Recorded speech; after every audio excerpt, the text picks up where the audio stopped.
Last episode, I talked with my friend Celita about the time in our lives where we experienced a breakup in our friendship. This episode is part 2 of that conversation. Celita and I talk about all the twists and turns our lives made during the time after our friendship ended, and we discuss what happened that brought our friendship back together. Check it out. Okay, so right here, y'all, while we're talking through sort of I think they call it like the black box when a plane has a crash and they go back and they listen to like what happened here. Right. So we're at the point, if black box is what it's called, we're at the point where now we're at the friendship break. Yes. And at this point, we are both 24, 25 years old. So we are going to get to where the friendship reconnects itself, but a long period goes by. Really long period. Before it does. Over 10 years of time goes by of a break. Oh my goodness. Of all of the friends I've ever had in my life, that's the longest break that I can ever say I've had with a friend that the friendship actually returned. Because most times when you have a friend break up, and I've had many and you have too, that's that. It's it. like you don't see that person, you don't. And maybe that person doesn't hold enough value for, I mean, if you're completely honest. Yeah. Doesn't you realize that person didn't hold enough value for us to really put any real energy into rekindling this. But it was literally 13 years that went by. And over that time, I think we had moments, little small moments over that 13-year period where we were both reminded this person means a lot to me. Yeah. Yeah. Yo, like the feelings. Okay. So can you track for me and our listeners in the living room here? Yeah. Right. While I'm like wiping my little 41-year-old tears. I don't know what that is. That was a little dusty. It's a little dusty in here. Oh, the eye sweat is so hard right now. So we're tangentially sort of, on the very far periphery of each other's lives for 13 years. Still, like, at this time, we've joined Facebook. So there were still some things I see there. We were still both in the poetry community in Atlanta. I would see you there sometimes. But otherwise, like, a whole lot of life went by for both of us. So can you track from 04, 05 to us, like, reconnecting around 2017 time? What is happening in your life during that time? Oh my goodness. Ooh. Well, first, you cannot put all your friend weight on the remaining friend. Right. That's a word. You just can't do that, and that's something that I'll say this. I just want to say, I don't think at 40, we're both 40 now, you realize you're mature now. Like, you realize there's some things that you've learned, some things, you've seen some life, you've experienced some things, and you don't realize how young 20s is. Right. Until much later. Yes. When you are 20-something, you think that you are grown.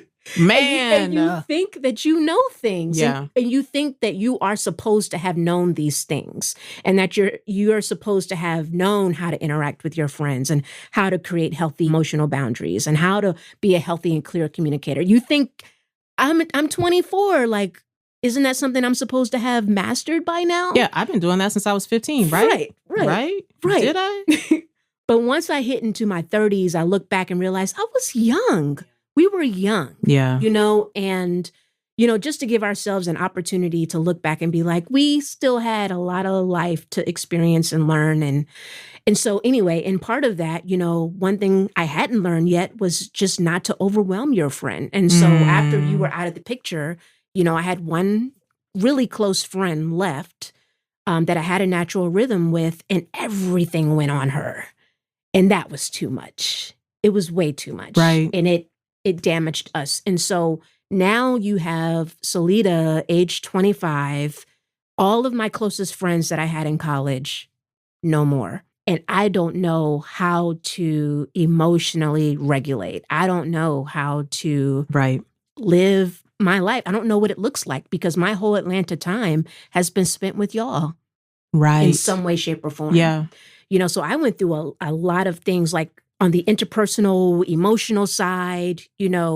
I entered into depression, really bad depression for the first time, and had to I went to therapy for the first time and had to learn to deal with that. I went into some like a recovery program for a myriad of different things we'll get into. So that was happening like on the rebuild yourself as a human side. And then like professionally and ministry-wise, I felt like I was in my prime. Like some of the most exciting moments of my life were happening in parallel to me disconnecting with you guys and then trying to deal with my own healing. Yeah. So I then became a full-time employee of that church, which is what I always wanted to do. Full-time ministry. Yeah. Let's do it. We had talked about it so much when we were in college. That was the dream. To be in full-time ministry. That was the dream. Yes. Yeah. We were like looking up to the people that were doing that, or the people that were teachers, but also trying to do full-time ministry and, being like, no, we're actually going to get paid to do ministry. We're not going to have to do another job, but being excited that I had fulfilled that goal. It was also an IT position. So now I'm actually using my degree. Yeah. Yay. Yeah. And my spoken word career also began to really take off. Like as my poems became more vulnerable, because we went to that open mic together. Yo. Oh my gosh. When we were were we in college or was it post-college? It was a little post-college, I think. Yeah. We went to this open mic and Cola Rum, an amazing spoken word, local spoken word. That was in college. When we saw Cola. Oh, was it Cola? Oh, that was early in our college time. Oh my goodness. And we went. Shout out to Cola Rum too. Went to this open mic and, it was dark and smoky and hazy in there. And we got on the stage and did our poems thinking we were like killing it. He came up behind us and was like, when you get up on the stage, let me tell you something. Y'all in college, aren't you? Y'all in college? Yeah. You ain't lived. Period. When you get up on the stage, you bear your mother bleep, bleep, bleep, bleep soul. Yo. And you all did not bear your soul. Hadn't learned it. But post friend breakup, emotional turmoil, depression, recovery, I knew how to bear my soul. Yeah. So my poems were off the chain at that point. So I was getting bookings. First of all, I was being asked to speak at that church which when we started in college was no one had ever heard of it, which was now a 6,000 member mega church by this time. So being on stage was like a privilege, and I'm like honing my craft and speaking to like 4 and 5 services a day. And then speaking at all these recovery institutions around Atlanta because they heard my story and heard that I executed my story via poem and they wanted to hear it. So I was being booked for that, and then being booked for more of that large white ministry. Yeah. And redacted. then other churches redacted. Although I the more we talk, the more I think that I don't want to redact, but I will for now. There's some. I don't know. Okay. We'll think it through. But and then other churches being booked, and feeling what that's like. So that was really cool. And then transitioning from the church, while I was in my IT job, you realize something was changing. Yeah. Like that's when it became clear. I think you had some notion years earlier due to some other things, but it was at that time that it was becoming clear to me that the leadership was not all that they had cut out to be. Yeah. And so I recognized that I needed to go. So I had actually started getting my master's in professional counseling because I was like, oh, I need to help people. I've been through a lot. I want to help other people transition through a lot. And I'm going to quit this job. I don't have another job. I'm in school full time. I'm just going to quit. And I paid off my credit card. I saved up all my money, paid off my credit card, paid off my car, had a friend of mine take over my lease at my apartment. Wow. Partnered with another friend and said, can I sleep on your couch? And I'm going to quit my job and not have an income. And she was like, yes, you can come live and sleep on this futon in my house. And so I severely lowered my financial imprint and got out of there. Wow. Because it was becoming that unhealthy. Yeah. But I'll just pause here to say and this speaks to, a way that you showed up for me later. But, part of the reason I was in recovery and part of the things that I was going to help other people deal with with my counseling degree was dealing with your sexuality, dealing with how you interact with this world and your faith. And at that time, I knew that I was attracted to women. Yeah. And also the message was, that's wrong. Right. I don't know what you need to do with that, but you cannot live that lifestyle. Yeah. And so here I was trying to navigate the fact that I knew what was inside of me, but I couldn't execute it. But this was making me sad, clinically sad. Right. And showing up in very unhealthy ways in my life. And here I am going through all these programs, like being asked to go to ex-gay ministry programs and like work on that and fast that away and pray that away and write a spoken word poem about it. Like if I go back and listen to so many of my old poems in some way, shape, or form, I was talking about this subject. But I was doing all that because I'm thinking, I'm going to deny this part of myself and pursue my faith. But I recognize that there are younger people coming up after me who are same-sex attracted. You cannot see my air quotes, listeners, but the air quotes I am are putting large. up large air quotes. Mm-hmm. Because I can't believe the way that the language that we used. But, I feel like I need to be able to create a safe space for people who are Christian and queer and give them an opportunity to talk about how they're going to navigate their sexuality and their faith. So that's why I became a counselor or was pursuing my degree to become a counselor. So all of this is happening at one time, leaving the church. And I had a friend who worked for Apple and got me a job at the Apple store, the local Apple store, just so I could like pay my phone bill and gas, in the midst of all of this. And my career really took off from that, like getting in the Apple store and becoming what they called an Apple genius and a certified Apple Mac technician, then opened the door for me to get a corporate IT Apple position. And so my professional career has really skyrocketed ever since that move, leaving the church. Wow. Leaving the church, finally cutting my ties with that. And I just want to clarify for anybody listening, when I say I'm talking about that physical building at that moment, and not like the body of Christ, but that building at that moment, that environment became so unhealthy that it was the leaving that created so much freedom. And from there, because I'm now out of this ministry that told me I couldn't date and, or didn't give a safe environment where I could date or didn't allow me to feel free to go out and meet people. Now that I've left and I'm, doing my thing, I'm thinking, why don't I try online dating? Because I've rejected my sexuality. So I'm saying it's my responsibility to pursue heterosexuality in my faith, but I'm also going to create safe space for other people that want to pursue their queerness and their Christianity. So I'm like, I'm going to date a man. And I go online, I meet a guy who becomes my husband. I tell him everything. He knows everything. But this is like part of that journey in that 13-year period was all that transition away from that church, getting like into a really good tech professional space, meeting my husband, getting married, having a baby. All of that is happening while you and I are like not regularly communicating with each other. Buy my first house. All of that happens in my space. What's going on in your world? Y'all.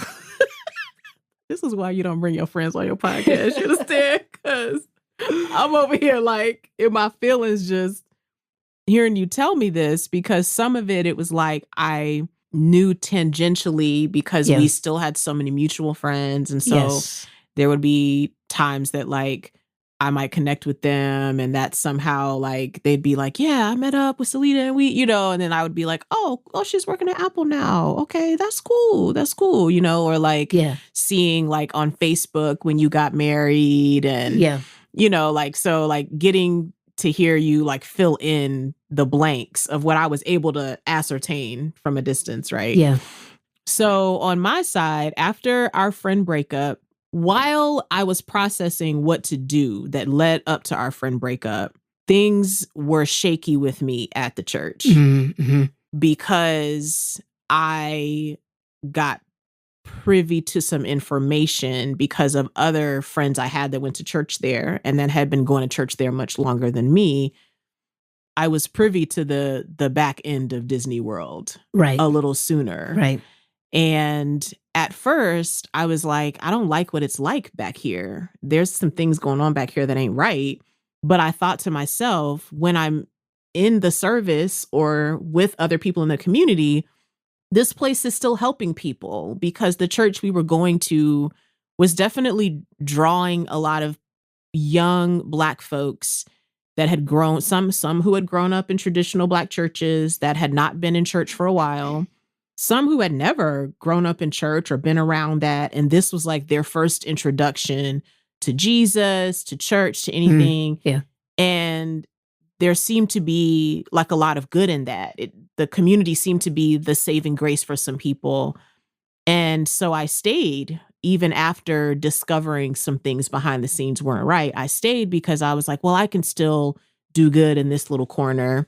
And I was working in the college ministry. I was sort of the right-hand person to the college ministry leader, who was also a friend of ours that we had kind of gone to school with too. And so I was like, I think I'm just going to stay and just not go on Sundays and Wednesdays. I'll just stay and do only this college stuff, because I loved college students. I still do.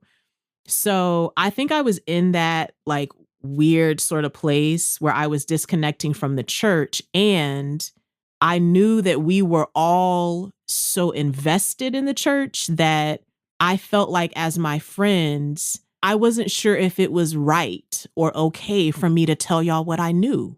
Because then if I told you what I knew that it would have tarnished your view of the leadership. And I didn't know if that was my responsibility to tarnish it for you, or if I needed to wait for you to see it yourself. And of course, the way a lot of us grew up in traditional Black church, like, you don't speak against the leadership, that, you sort of even telling the truth about what a leader has done could still be misconstrued as you're gossiping, or you're talking against, the man of God or the woman of God. I grew up in that kind of space. So as I realized like some things were shitty under there, I didn't know who to talk to about it, because I didn't know if it was good to tell you all. And I think that also made me feel lonely and made me feel like, well, how can I keep kicking it with them? And if I know this, so then I think that was a part of my distance, right? So I kept doing my college ministry stuff, and then some other things went on behind the scenes that also happened in public spaces at the church. And it was in those moments that I knew I was going to have to leave. And that I knew when I left, I still wouldn't be able to tell my friends exactly why I was leaving. And because the church we were going to was unhealthy, it meant that when you left, whatever your reasons, it was going to be construed to people that something was wrong with you, that you were living a life of sin, or you were going through something where you weren't trying to be close to God. You was trying to be rebellious. You was whatever.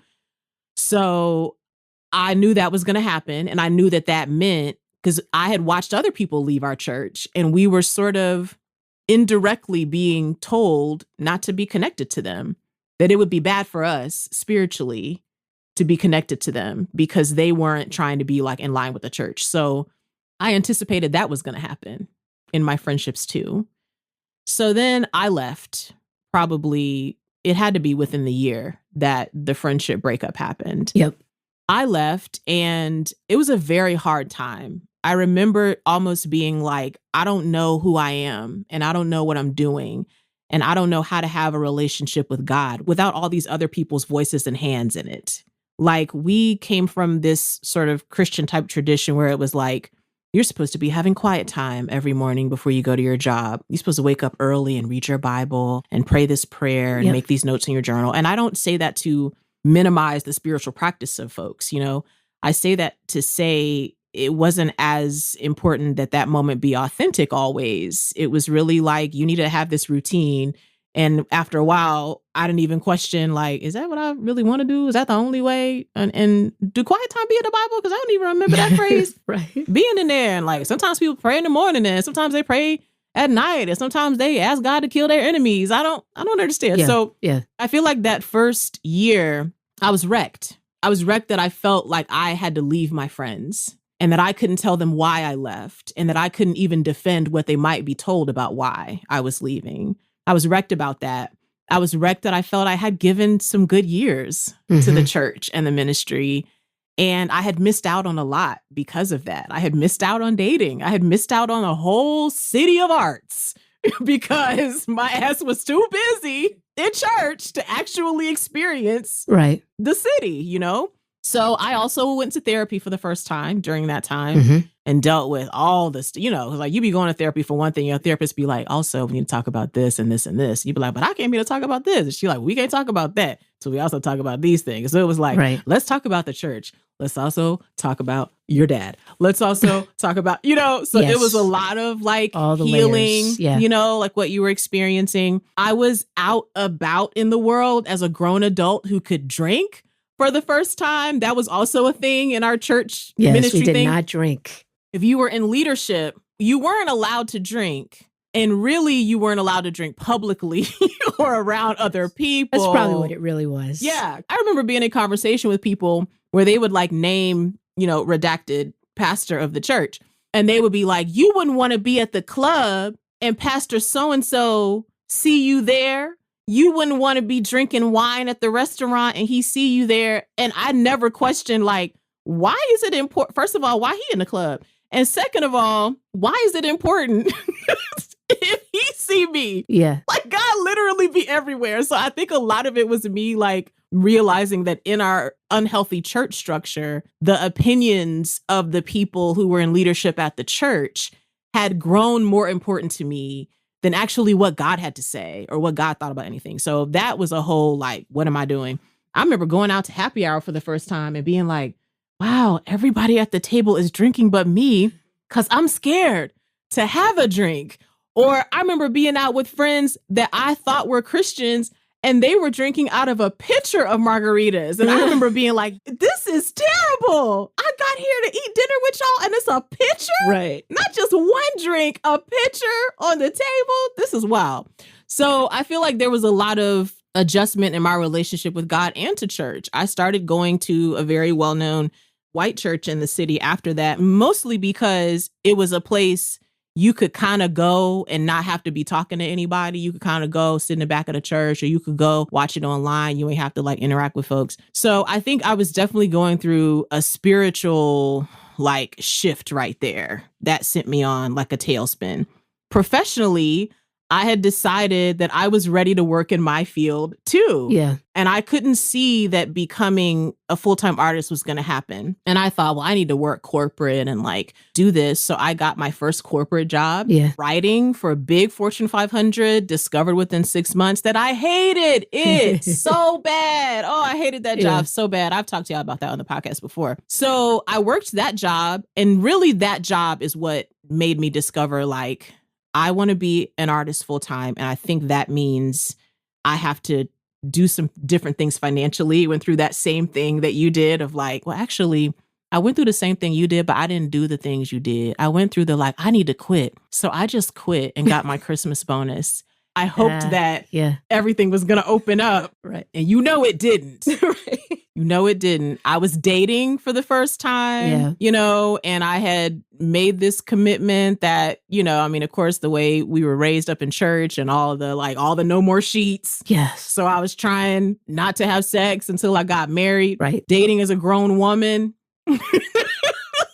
And doing that, especially not dating dudes, not necessarily that because you date dudes at the church means that they gon', you know, because they're not always, but y'all know what I mean. But I was dating guys from all over, from all different backgrounds and stuff. So even explaining to them that was weird to them. They were just like, really? That's you? How you're 27 still? Right. That's you still?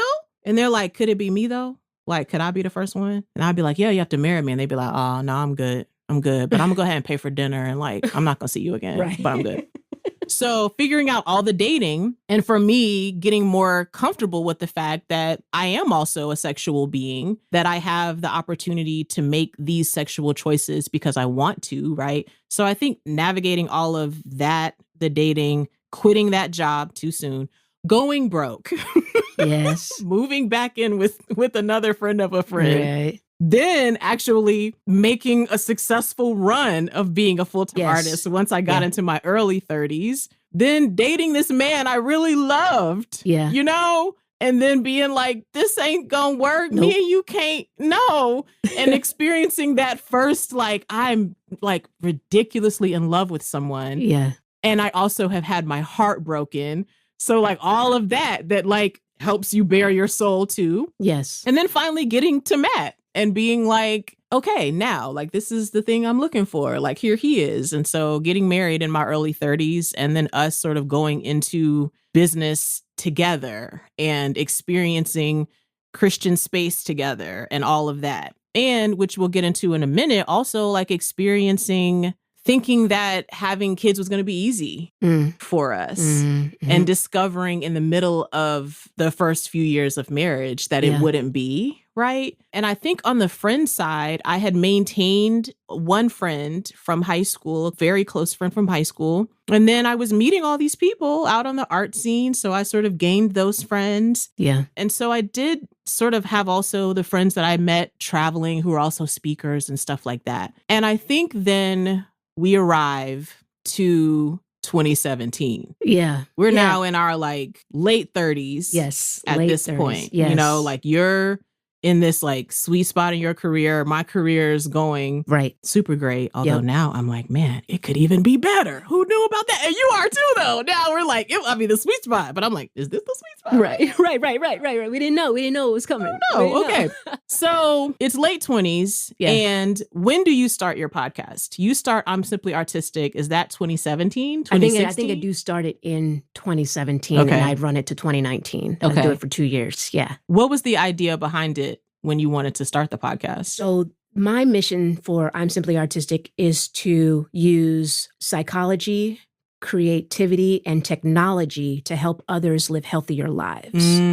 So at this point, I've had a good spoken word career run. I was able to do the artist thing. Yes, I was working full time as an IT person with it, but it was like I was able to have both. Yeah. To make decent money professionally and be a professional artist and get paid to do that. Yeah. And so with, the expiration of that spoken word ministry that you and I, helped start and not having regular stages to like put these spoken word poems out to that I know helped people, I was like, let me start a podcast where I can release my spoken word on the podcast so that it's there. Yeah. It is always there. People can go back because I did release one album. Oh my gosh.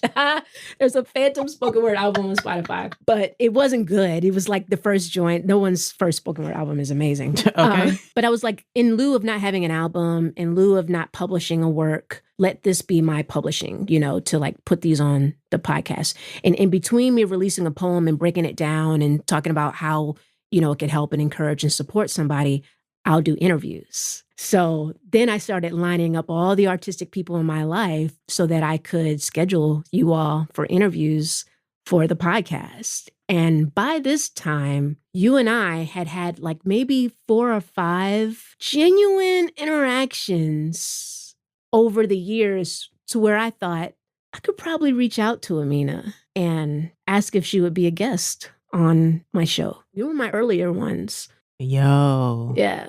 I will tell y'all, I feel like because we still had a lot of mutual friends and because we were both involved in poetry community, I would see you out. And I always felt like even though I knew that you were pissed at me for how I did that breakup, I knew that you were pissed about that. But after being in therapy and going on my own healing journey, I really didn't feel defensive about the fact that you were pissed about it. You did not. You never came off as defensive. I really felt like, yeah, she's pissed off at you, and understandably so. Yeah. So however her pissed off feelings come out this time interacting with her, you need to accept deal that. with it. Yeah. You genuinely came with open heart and arms every single time you initiated conversation with me during that period.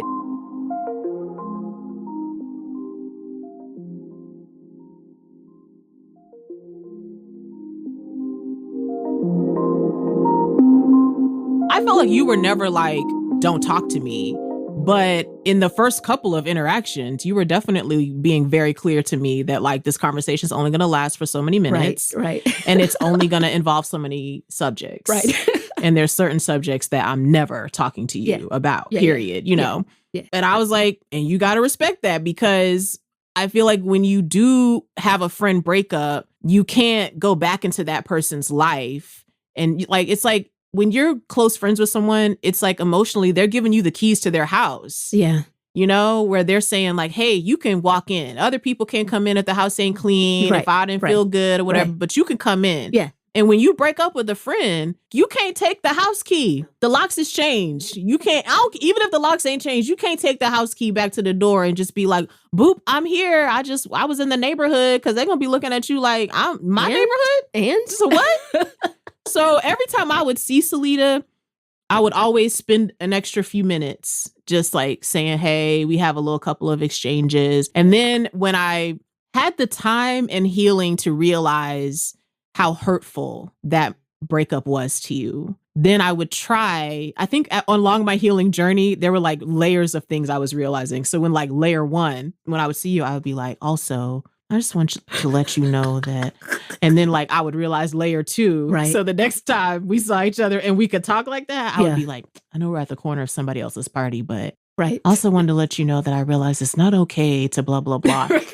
And I didn't even realize I was doing that so many times. Yes, like before the ultimate apology, I received at least like 2 or 3 mini apologies in the small interactions that we were having. Like, and it always caught me off guard, because you were initiating all of this, which was your responsibility too. Yes, which, you know, we'll discuss. But it's, you know, it was just like, oh, we're at a slam competition and we might connect about something not friend or heart related. Yeah. Girl, did you see that score creep? Damn, what happened there? Like, that person should have never won. And then like hand on shoulder, maybe a little pinch, and, you know, look me in my eye and just, now I know, okay, I'm like, a moment is about to happen. We are about to have a moment. Lord, like, I am, okay, all right. You said it to me last time. Right. I don't need it again.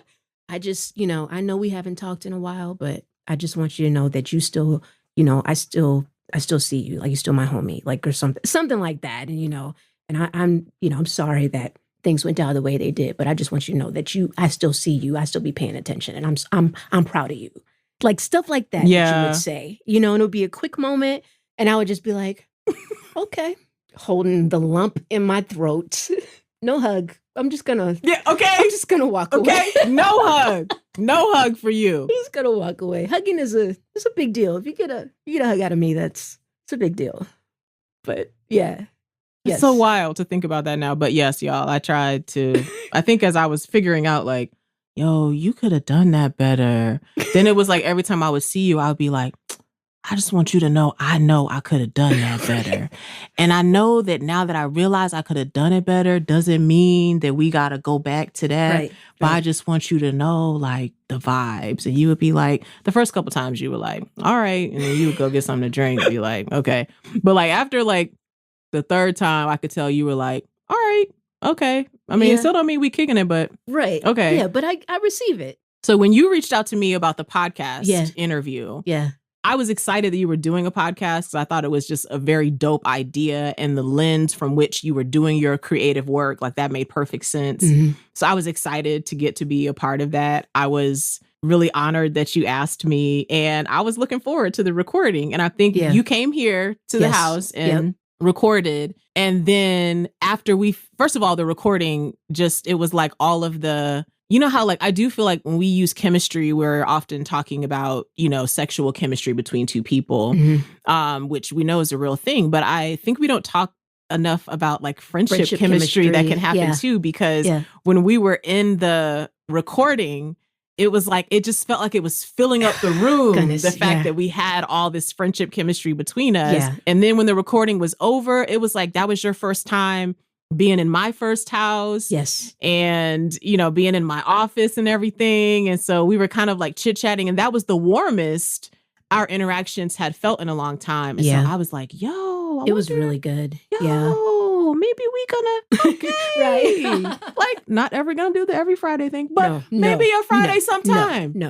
Sometime will. Okay. So from there, after we record the episode for your podcast, then we are approaching our college reunion. Coming up, right? Same month. Mm-hmm. The podcast was like earlier in that month, and later in that month was going to be our 15. Was it 15? It was our 15-year Spelman College reunion. And we had such a nice and natural, there was nothing forced, nothing held back, laughed and cackled like we had been doing it for years. It was so like natural, whatever, that you and I planned to kind of do reunion together. Yeah. Like to meet there and to hang out together and having our white dresses. Yo, because it's a Spelman tradition, y'all. That's a thing. I was like, okay, something is different here. This is different than these other small little moments we've had over the past 13 years. Like there's something sustaining that feels like it's in motion at this time. Yeah. And then we had scheduled for our cohort, our like class of 2002, like just our little small group of people to like go out to dinner that night. So I asked you, hey, after reunion, can I just come back to your place and hang out and change, and then we'll go have dinner? And y'all, here I go trying to have another emotional conversation with Celita. I just really, and maybe because I felt like it's different when we were meeting up at poetry events because there's all these people around and, you know, like you can't really like get into it. But also, I think the interview for your podcast was the first time that I felt like, yo, I really think maybe there's still friendship here for us. Yeah. But I would love to move into that really respectfully. And I wanted to know from you the vibes, if you felt like that, or if you were like, nah, like I'm it's cool with us. It's cool. Yeah. But like, I'm good. I don't need us to do this thing you trying to do. Yeah. Even though I felt the vibes from you, I felt like maybe you were open to that. And I was like, I feel like a lot of healing has happened. A lot of time has gone by. Maybe this could be a thing. Yes. So then I feel like we had like the big conversation. Yes. Where for the first time, we sort of like, I mean, what we're walking through with y'all, we actually did that day much more in depth. And Celita was much more like blunt with me about how that moment actually felt for her. Yeah. What she felt I did wrong in the way that I communicated that and the way I'd handled it, how it brought hurt to her. Like you said to me, like I wasn't supposed to have my wedding without you. Right. I wasn't supposed to have my first child and my pregnancy and my baby shower without you. Like I get home with my baby and I'm looking around. I'm thankful for everybody, you know, in my life. But I'm looking around thinking like, it's not supposed to be that my kid doesn't know you and doesn't know who you are. Like, that's not how this was supposed to be. And like, for me to have to hear you say it to me and take it because it was true. Yeah. And so I think that day for me was like, it was good for me as the person that did the breakup in a not good way to have to hear how that actually transpired in your life. Not just the moment that I said it, but all the other reverberations to come after that. And then having a little bit of a moment to sort of get to know, I don't think we did all the like, what you been doing 13 years? I don't think we did that, but it was like here's where I'm at right now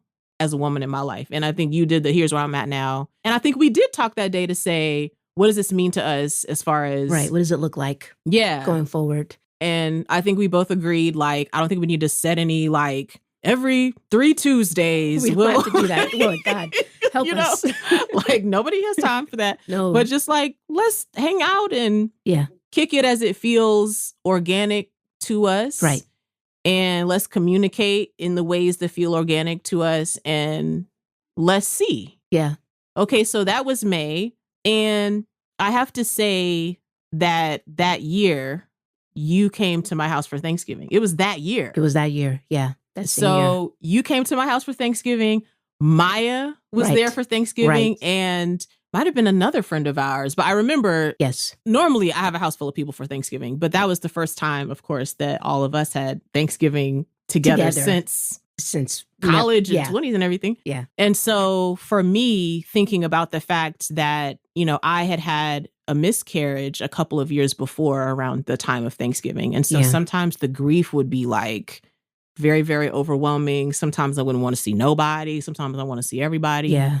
And sometimes you don't know how you're going to feel till you get to Thanksgiving Day or whatever. And I remember looking around at my house and you and Maya being in my house and just thanking God because there's a lot of like layers of friends you'll have that you'll have reasons you appreciate them. But I realized in that moment, it is nice to have friends you have history with that knew you when your haircut was ugly or, you know. You had that first natural. Yeah, you know, like knew you was wearing your jeans way too baggy for your body or whatever. Yes. You know what I'm saying? Like, yes. And looking around and being like, we weren't even close enough at that time that any of you knew I'd had a miscarriage. Nope. But the comfort that it brought to me, that y'all felt like home to me, and that I felt like that was a gift to have you returning to my life at this time that I'm trying to grapple with this and figure this out, as well as having upheaval in my career and feeling like I wanted to leave Christian space at that point, you know, like, so it was to me like the friendship returned at a time that I really needed it. I mean, what were those vibes like for you? Was that the Thanksgiving? It was also my birthday that landed on Thanksgiving. Oh my gosh, I think you're right. I think because we baked like a pie. Yep, we baked like an extra sweet potato pie just for you. Yes. It's like you look at how 2017 started, and by the end of it, I'm celebrating my birthday with one of the closest people I've ever known in my whole life. Somebody I've done so much with.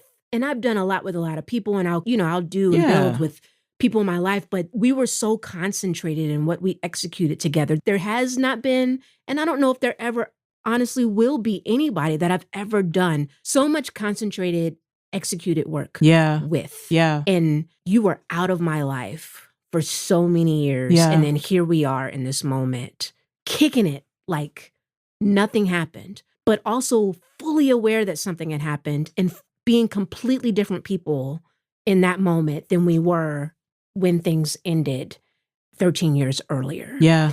And I really want to commend you because you really took the chance to put yourself out there. Like when I asked if you would be a guest on my show, graciously accepting, but then not only that, like as we sat down to think about, okay, what are we going to talk about on this episode?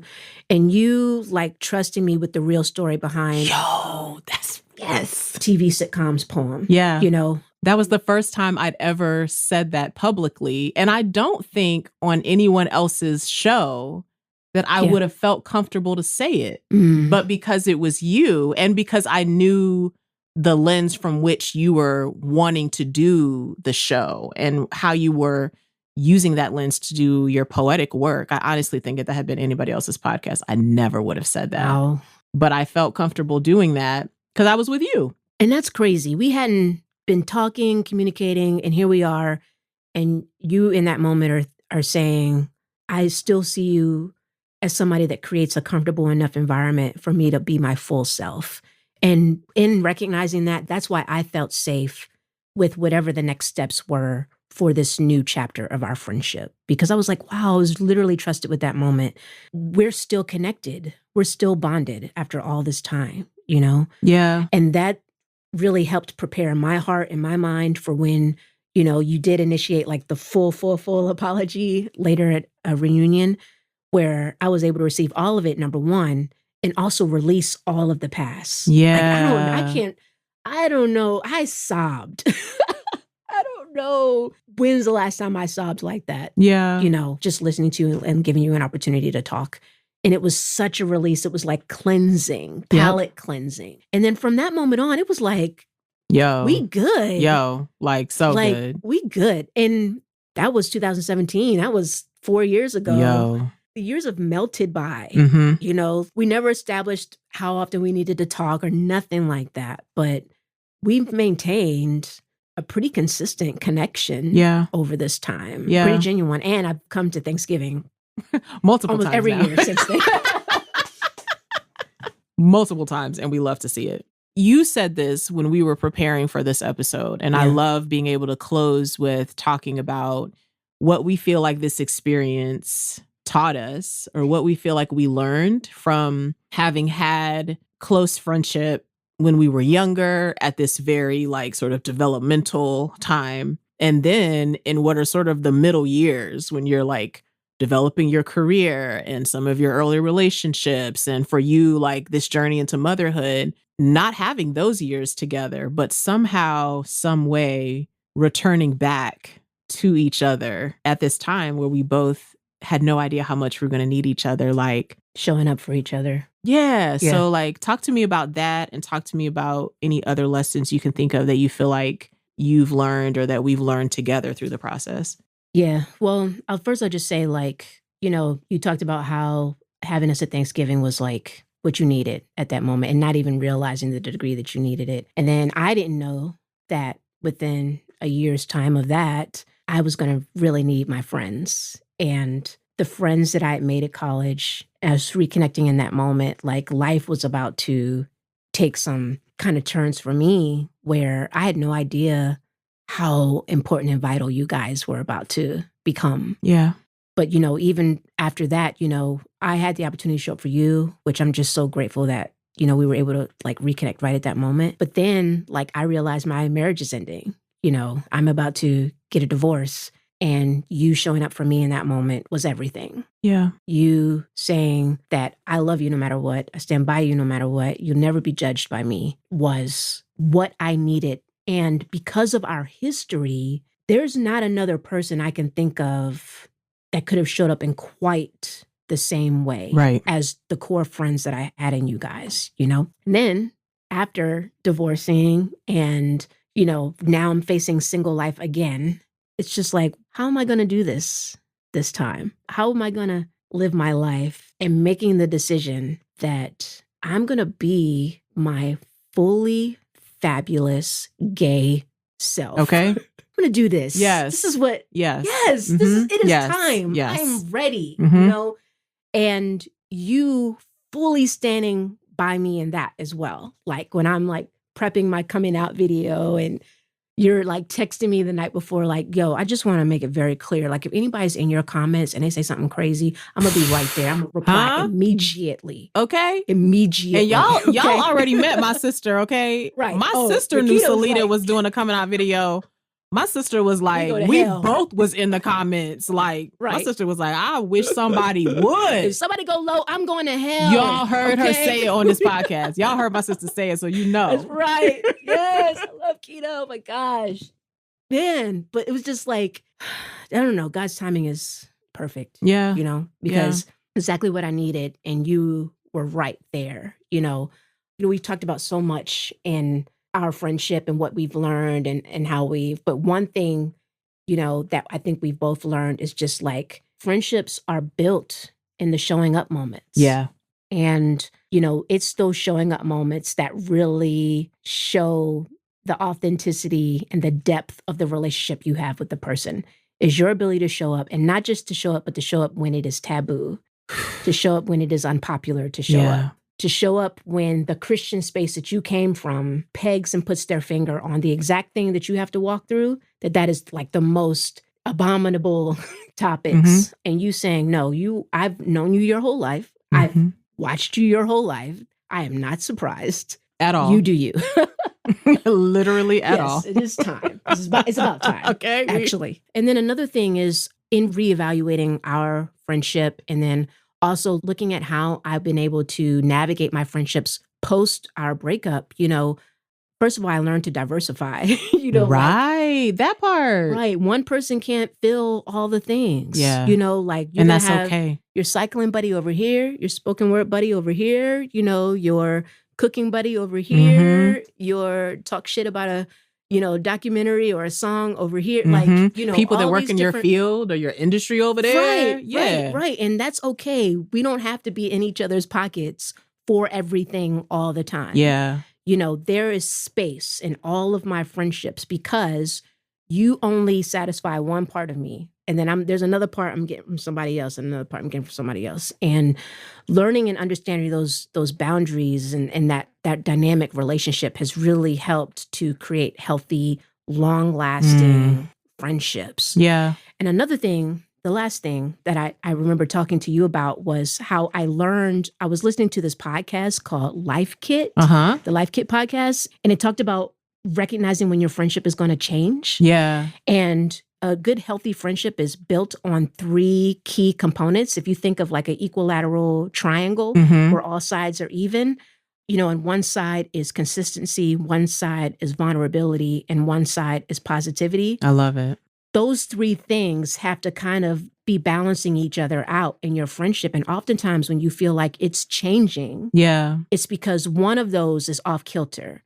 There's too much vulnerability and not enough positivity, or there's a lot of positivity, but you aren't meeting consistently. You aren't seeing each other on any kind of cadence, And a lot of times when a friendship is changed, it's one of those three aren't quite at the level that they're supposed to be.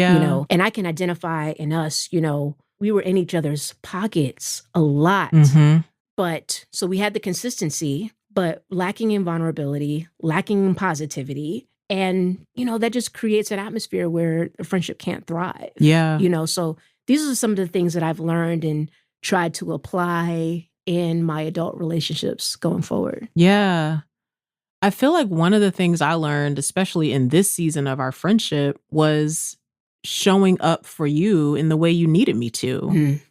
And I do think, I don't know if this is just like a weird thing that was at like our church culture thing, but I feel like sometimes there was this attempt to sort of like go overboard in the ways you were going to like celebrate or show up for someone. Like if it was like, we used to have very lavish birthdays we were planning for everyone. And, if you were turning 25, then we got to do a surprise thing for you. Be a big deal. And a scavenger hunt during the day that leads you to the venue where we're going, And if that person loves those things, okay. Right. But maybe you've done a big old thing and they would have rathered a little small intimate thing, or like you would rather us go to Top Golf than go to the mat counter and do, like you don't want that? No. And so I do think earlier on it was sort of like we need to establish these friendship rules that work for everybody all the time. Right. Yeah. And you'll have different seasons of your life. And we're all different people. So like what you might be doing for this friend, you might not do that for the other friend. Yeah. And I even remember like after you opened up to me to be like, hey, I think my marriage is ending. And of course we had some times we would meet up and talk about that. Yeah. And then I decided to ask you like, yo, like sometimes do it be like on your nerves that we talk about it? Right. Sometimes would you rather like do something else? And you were like, actually, I would, yes. Sometimes I would rather just go do we need something. The positivity, the balance. And I was like, yes. yo, I got these free tickets to this random cartoon from this PR company I'm working with. So you want to go see like a random cartoon or something? And you were like, I would love to see a random cartoon right now. Ugly Dolls. Yeah. You were like, I would love to do that. And not have to talk about this all the time. All the time. Like I know you here if I want to talk about it. Yeah. And even when you looked at me and said, my marriage is ending and I'm pretty sure when my marriage is over, it's women for me. Right. And I was like, yeah. And I'll look back at you like, word up. Word up. Like, I don't know, you said you was 18 years old. Yeah. I want my friend to be free. I don't care. Yeah. Word up. But like to ask you how you want me to be here for you and not assume, even though I love you and I'm close to you, that I know. Yeah. Because I might not know. I feel like that's one lesson. I will say for those that are going to have to be a person that does a friend breakup, I feel like, first of all, if I could do that all over, I think I would have said the things that I said here. I think I would have said, like, here's where the rub is for me. Yeah. And here's what's going on with me. And like, I want to kick it with you and I want to have this space over here. Is that cool with you? And maybe Celita then would have been like, thank you. That's all I want to know. What you doing, dog? Like, fine. Go to your salsa classes. I'm not going, but go to your salsa class. Do whatever that is. Hey, have a good time. We can kick it at a different time when you're done doing that or whatever. Like, I think that our friendship would have potentially been able to handle that. Or if it couldn't have, then we would have known like, well, then we do need to take this break. But it wouldn't have felt as abrupt. Right. And it wouldn't have felt as hurtful. It would have been hurtful to have to break up or have space anyways. But I don't think it would have felt as abrupt and hurtful as it did to you, because then we're mutually deciding this is what we need to do, Giving the other person the opportunity to rise to the maturity level of the conversation that the two of you are having. Maybe you can mutually decide, you never know where the other person is and whether they'll even be able to hear it. But finding the correct language is very crucial, you know, and I don't think we're not saying, sometimes it is necessary to initiate a friendship breakup. I really think that had we gone on, we probably would have created something that would have been even more devastating and that we couldn't have come back from. Yeah. So sometimes it just, it is what it is. But being able to be honest with yourself about what is actually going on inside of me, like, why am I having these feelings, and having the courage and the wisdom to articulate that to your friend is going to be crucial.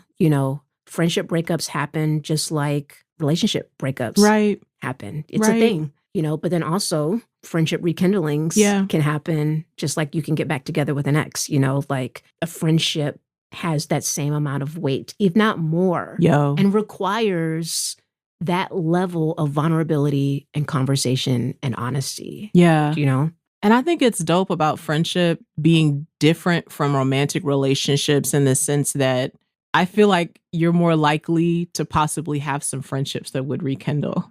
You may date somebody and break up and discover like, we could get back together. But the percentages of like, you might have some friendships that would be in that category versus will be higher because you'll be able to keep multiple friendships in your life. And I do think a part of the reconnecting is not assuming the time commitment or the closeness or whatever that was before the breakup, not assuming that it's going to return.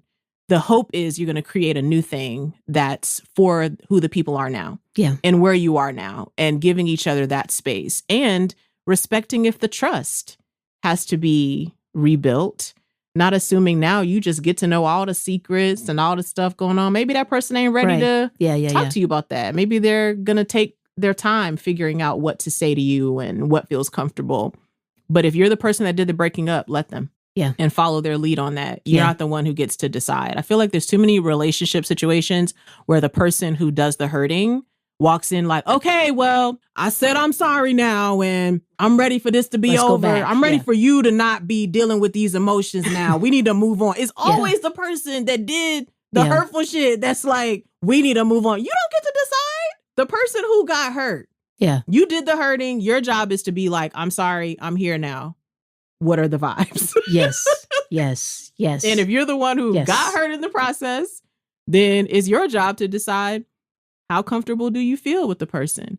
How slow do you want to go? How does the trust get rebuilt? But we are a testament that it's possible. I mean, I'm thankful that you came on the podcast and that we told these people a little bit of our business, and we hope it helps y'all.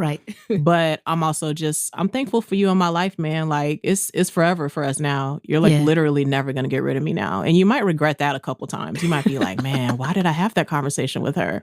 Now she's always around here, texting me and stuff. Man, me wow. all the time. This is this 15-minute Voxer message that you just left me. Because I be leaving a long one. I be like, but check it when you can. All right. So I just love you, girl. I love you too, Amena. I really appreciate you being open to us kind of unfolding some of this in a public space. So you know where my heart is, girl. Always. Let's do that. Us never Color part. purple. My key moment. dada. Yes. It's everything.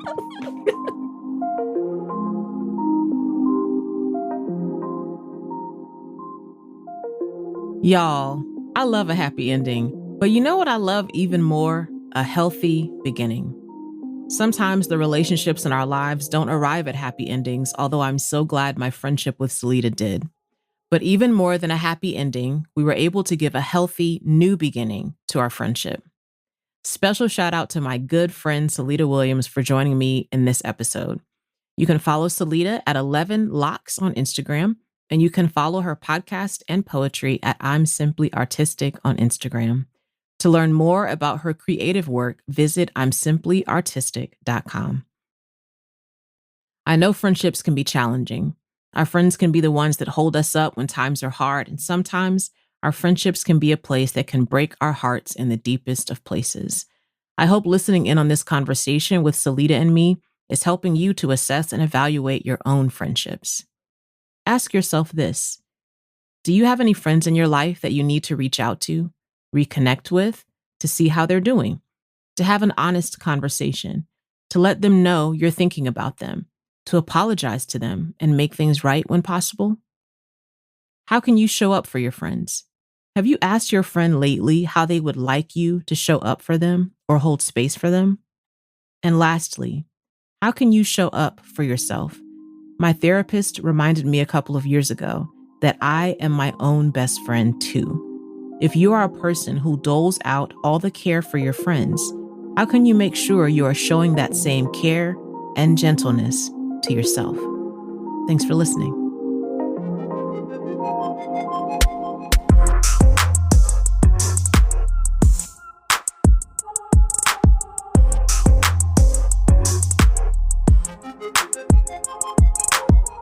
Her with Amena Brown is produced by Matt Owen for Soul Graffiti Productions as a part of the Seneca Women Podcast Network in partnership with iHeartRadio. Thanks for listening, and don't forget to subscribe, rate, and review the podcast.